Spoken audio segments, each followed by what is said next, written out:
Hello everyone, welcome back for the fifth session on power system analysis, and we are discussing about module number 3, that is symmetrical components. So further topics will be discussed in this session. So let us start with the session. So in previous session we were discussing about relation between sequence components of phase and line voltages for star connected system. Is it so? So in this session we are going to discuss about the sequence components of line and phase currents for delta connected system. Okay, so if I consider any delta connected system, so what is the relation between voltage we are having for the delta connected system? Yeah, as we know, both phase voltage and the line voltages are equal to each other, so that is applicable for the delta connected system. Is it so? Similarly, in this case, for the sequence components also, the phase and line voltages will remain same, but in case of star connected, what was the relation between line current and phase current?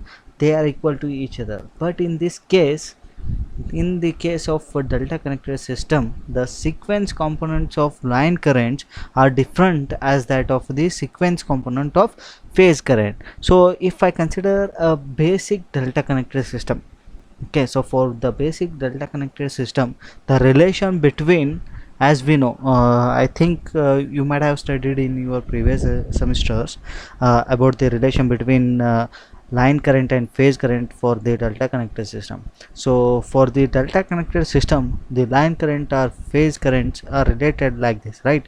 So line current will be equal to root 3 times of phase current, so which we already proved, which you already studied, I think so, in your previous semesters. So like that, same thing will happen for our symmetric sequence components for line current and for the phase current.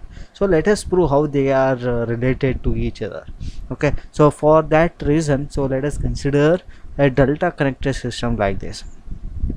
Okay, so having three phases, A, B and C, and here all the line currents are flowing inward direction. So keep this direction in your mind. So all the currents are flowing inward to each junction of the phases. Okay, so here the line currents are IA, IB and IC, and the subscripts we are going to use for the respective currents are small letters. So I small a, IB small b and IC, the letter you are going to use small letters for the line current. Okay, so like that, there will be three phases are there, right? So this line current IA, it is getting divided at this junction. Okay, so if you go through the KCL, so the current meeting at junction, it will divide through the various branches, as we already studied. Is it so? So here the current entering this junction, it is getting divided, respective currents in each junction, it will get divided. So the current flowing through this particular impedance or a particular phase is called as the phase current. Okay, so this is one phase current, this is one phase, and as we are having three phases, so there will be respectively three phase currents will be there. Okay, so this phase, now if I consider this particular phase, so this phase is connected between two lines, right? So if I trace this line, so it will be connected to the point A, and another end it is connected to what, point C, which means the current flowing through this particular phase, it will be between point A and C, right? So the phase current will be denoted by ICA. So if you want to represent this equivalent or vertex representation, so you are going to represent it by capital IB, which we already discussed in our previous topic. Okay, so respectively each phase will have its respective phase currents. Okay, so let us keep this in these two things in your mind. So if you want to represent the line current, the subscripts we are going to use small one, and if you are going to represent phase currents like IA, IB and IC, the subscripts we are going to use a capital letters. Hope it is clear. Okay, so as I told, there are the phase currents we represented by IAB, IBC and ICA from this particular phasor diagram, and we represented this in terms of its respective vertexes, IA, IB and IC, by with the help of using capital subscripts, and now applying KCL to this particular circuit. So if I apply KCL to this circuit, the current IA which is getting divided over this junction, it will be equal to what? Two currents.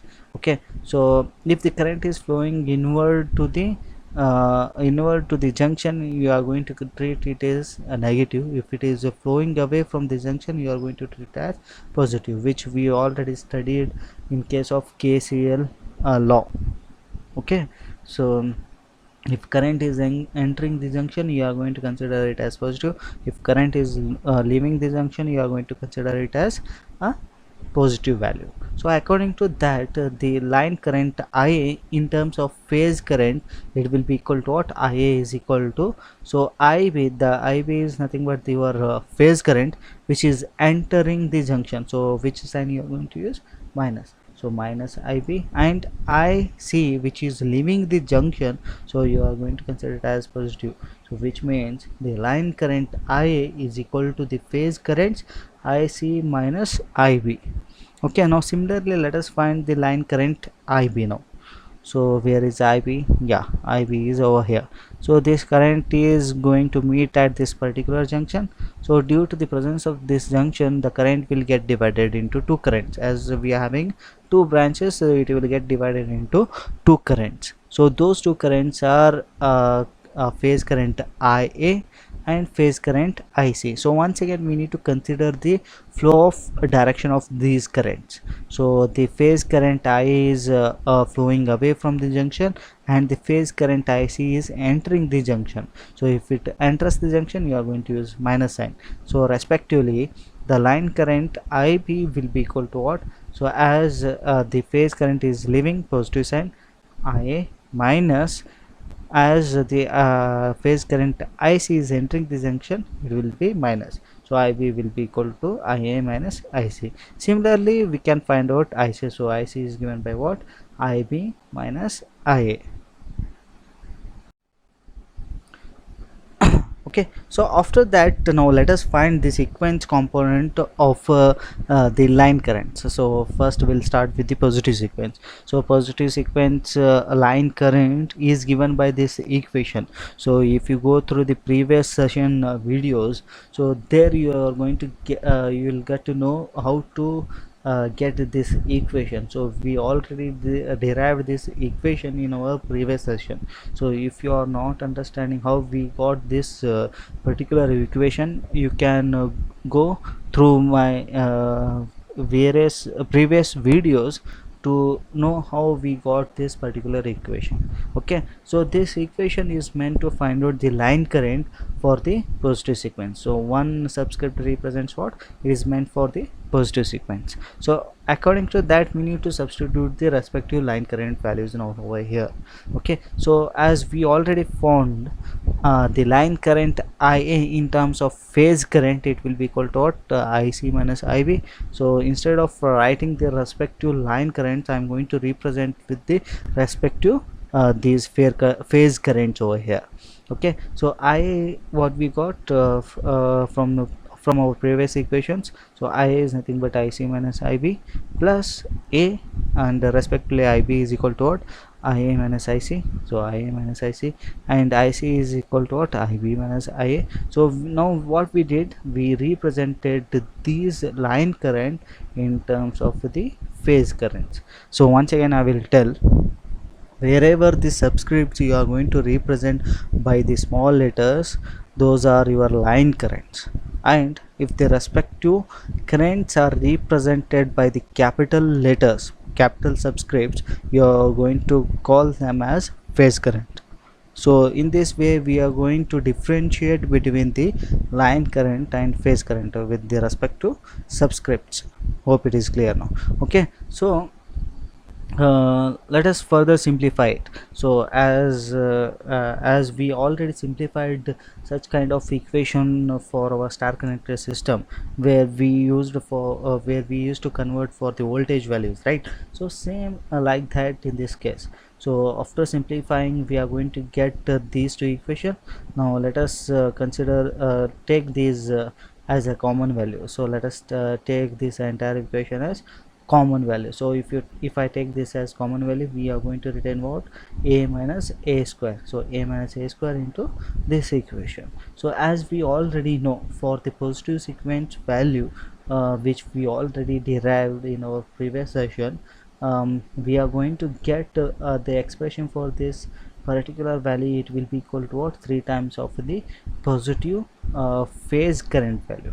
So A represents phase current, positive sequence phase current value. So 3 times of the positive sequence phase current value. So where we are going to replace this entire equation with the help of this particular term.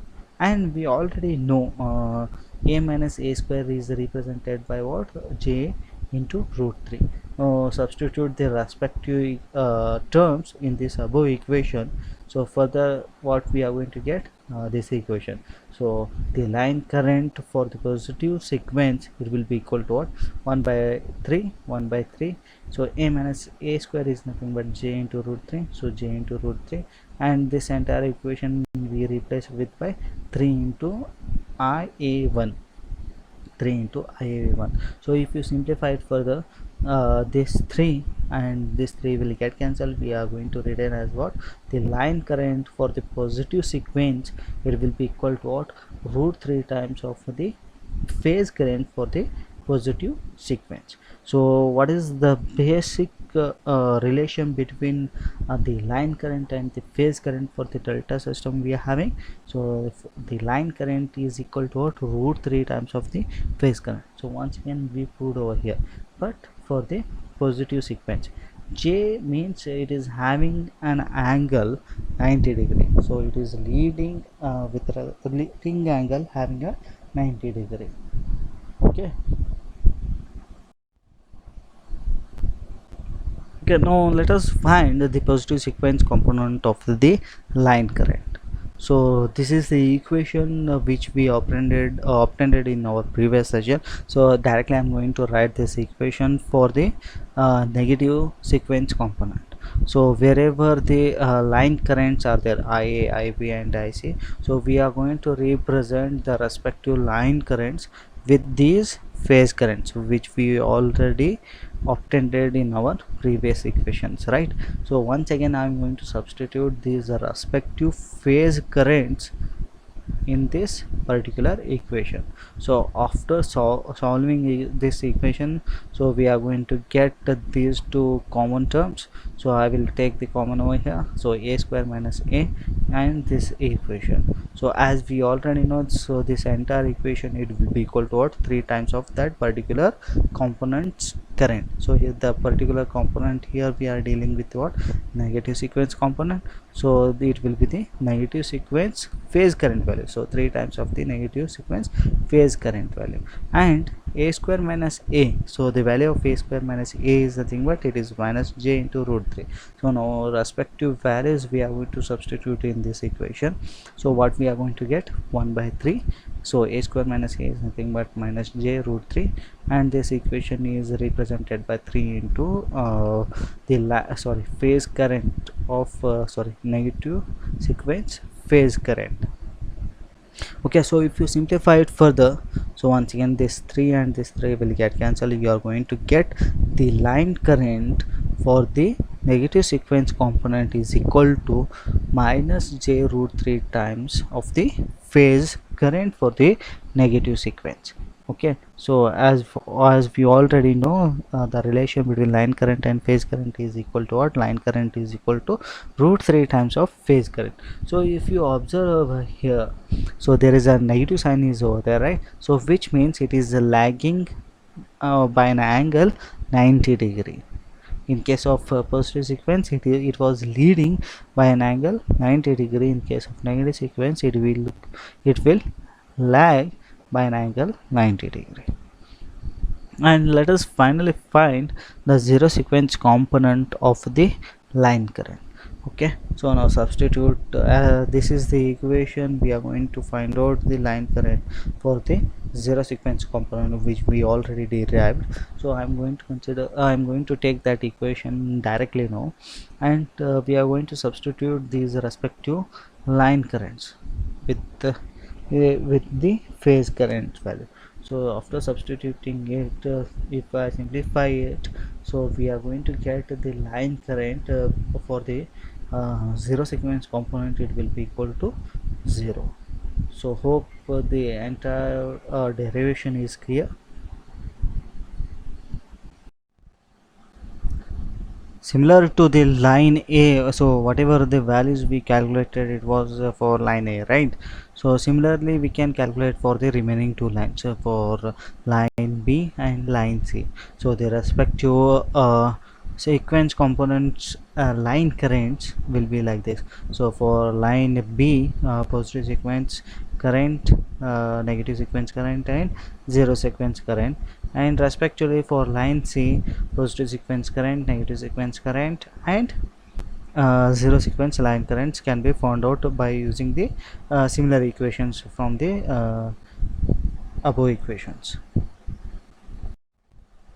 And suppose for the previous equations or the previous phasor diagram, we assume the flow of current direction inward to these nodes, right? But in case if the direction of the current are flowing away from these nodes, so that time the equations for each line will get changed.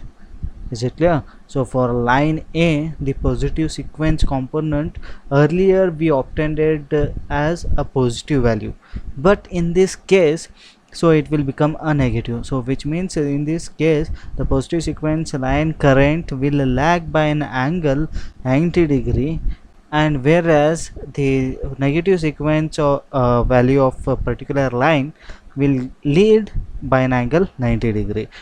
And the zero sequence component value will remain same for all the three lines. So this is meant for these relations are meant for line B, and these relations are meant for line C respectively. Only thing is that for all the positive sequence component, the angle will get changed. It will lag by an angle 90 degree, and whereas for the positive whereas for the negative sequence, for all the lines it will lead by an angle 90 degree. Okay, so from this can we solve one simple problem depending upon the line current and the phase current values? So this is the problem number 7 in module 3, and the problem statement is like this. In a three-phase three-wire system, a line current R IA, so the line currents are given over here. So there are two lines currents are given, IA as 100 at an angle 0 degree and IB as an 100 at an angle minus 100 degree ampere. So we need to determine the sequence components of line currents. So as we know, for the delta connected system or three wire system, there will be three currents through the respective three wires. So here from the given statement, we are having only two line currents, or that they are IA IB, but we need to find out another line current, that is IC. Is it so? So from our basic equation, that is the total current entering on our three phase system will be equal to what? Sum of all the line currents. So that is IA plus IB plus IC. So from which is equal to 0. So from this equation we can easily find out the remaining current, that is IC. So IC will be equal to what? Minus IA plus IB. So we already know the two line current values. So if you substitute in this above equation, we are going to get the line current IC as this much. So after finding out the line current, so the problem statement, according to the problem statement, so we need to identify or we need to determine the sequence components of these line currents. Is it so? So let us find the sequence component of line current for respectively 0, positive and negative sequence component value. So what is the zero sequence component value equation? We already know, right? So that is 1 by 3 IA plus IB plus IC. So here IA, IB and IC are nothing but our line currents. Okay, so now substitute the respective line currents in this equation. As we know from our derivation, the zero sequence current have to be equal to what? 0. So as expected, so we are going to get the zero sequence line current as equal to 0 ampere. So now let us find the positive sequence line current. So as we know, the positive sequence line current equation is given by 1 by 3 IA plus A into IB plus A square into IC, and where A is nothing but it is a value having 1 as a magnitude and angle as 120 degree, and A square is equal to what? 1 as a magnitude and angle as 240 degree. So respective values of A and A square we are going to substitute in our equation, and we already know the value of IA, IB and IC. Is it so? So now respectively we are going to substitute the value of these in these equations. Okay, so after simplifying the said equation, so we are going to get the positive sequence of the line current as this much. Then similarly we are going to find out the negative sequence of the line current with the help of this formula, and wherever the necessary values are there, so we are going to substitute the value of these all line currents and the A operator's value to get the negative sequence components line current as this much. Hope everything is clear. So if you are having any doubt regarding any problem or derivation, please free to ask. Thank you.